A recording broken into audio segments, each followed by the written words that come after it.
How students draw the eye versus their teacher. Your brain is going to tell you this. An eye is shaped like an almond, kind of like a football, right? And the same sort of thing at the bottom. And then in the middle somewhere, there's going to be the iris. And in the middle, pupil. And then there's an eyelid. Da-da-da. Very clean line. And then, of course, every eye would look goofy without eyelashes, so eyelashes. And then maybe inside, a little bit of color in that iris. I see an eye. You see an eye, right? We all see an eye. But I'm going to show you a couple of things that are wrong with this particular rendering of an eye. At least if you want to draw something somewhat realistic as a portrait. Eyelashes never start on this line here. The thickness of skin has to show. So the eyelashes cannot attach exactly where the eyeball starts. This line here is wrong because this line and this line should never be equal in value because the light is always going to hit in a way that is going to make one dark and one super light. Also, there's a problem with this almond shape. This is what really our brain wants our eyes to look like, and that's fine because, as I said before, we all recognize an eye here. But it is not a realistic eye. The line of an eye will never be a clean line that is the same here as it is here. If I were to cut this in half, there is almost a neat symmetry between these two halves.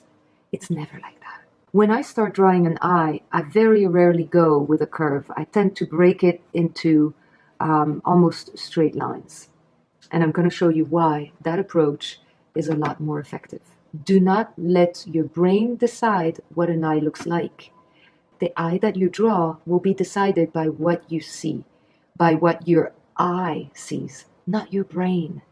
Try to bypass the middleman here, which is the brain, and go straight from what your eye sees to what your hand is going to draw. I say that at every lesson, but I cannot stress it enough. These were the don'ts, right? We saw that a minute ago. Now, in contrast with that, I'm going to draw a fairly frontal eye, which is going to illustrate basically the opposite of what I did here. First of all, you're going to find that my lines will feel a lot less confident. My eyelid, I've drawn so many of them, is not going to be a straight, clean bow. It's going to be like, like some straight lines. And same, with the eyelid above.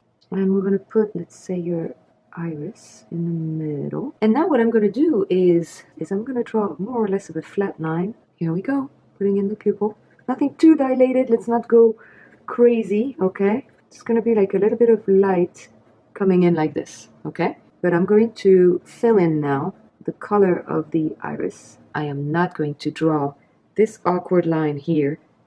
I'm going to leave it alone. What I'm going to draw, however, is the line kind of very light at this moment. One of the don'ts was to stick the eyelashes to this particular line, right? You don't want that because the eyelashes don't start on this line. They start a little bit above. Remember I told you that the inside of the eye is rarely white? Again, continuing to build, coming back to the same area with a little bit more confidence each time and a little bit more darkness each time. And you will see that that is going to really create a realistic eye. This is far more realistic than the one I did a few minutes ago. This is the no. This is the, let's go more in this direction, right? I love the fact that I live close to a railroad track. I will take the sound of a train over any car.